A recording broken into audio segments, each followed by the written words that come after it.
Welcome to Nintendo Engineers. I'm your host, Chris Dysons. We're here with the review of Sparklite, which is a cool little role-play game that I've gotten to play and enjoy over time, which has been good. Now, how would I describe this game best? Well, it's a game where you have these sort of energy gems called Sparklite, which is for energy to power things up.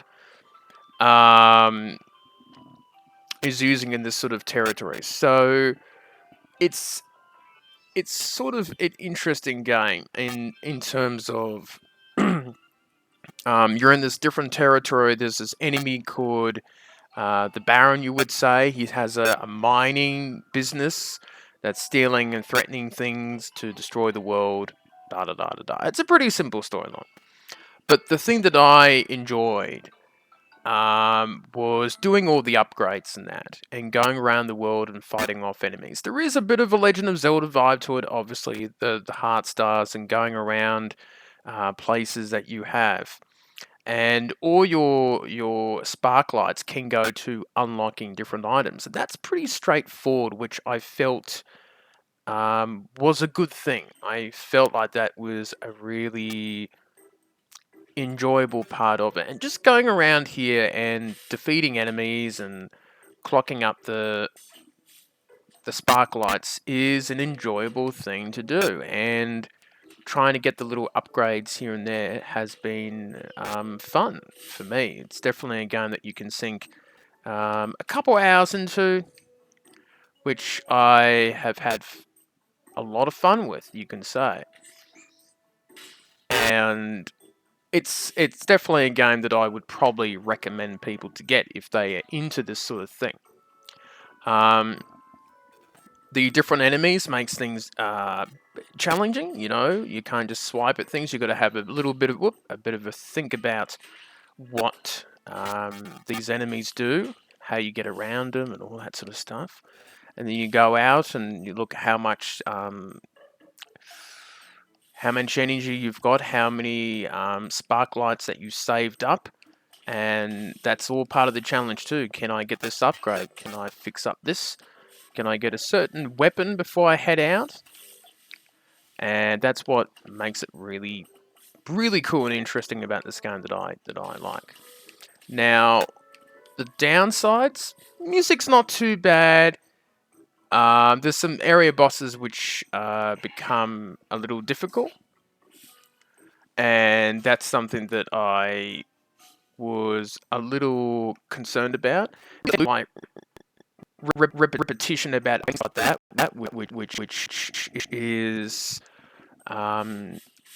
difficult. There are basically 5 big bosses in this game, sort of mighty titans. We will call them, and for example, you can die quite easily if you don't watch yourself. So you got to learn all their patterns and defenses and things like that. Sometimes I felt like going up against the enemies was a little odd in terms of some of the way that they fight and battle you is a bit harsh. You can get killed quite easily. The health gets taken down quite quickly. You can find different ways to defeat them, but it's a little difficult. So one of the other things too that I had difficulties with some of the upgrades take a little while for it to activate and to take place, and I thought that was a little bit annoying, to be honest.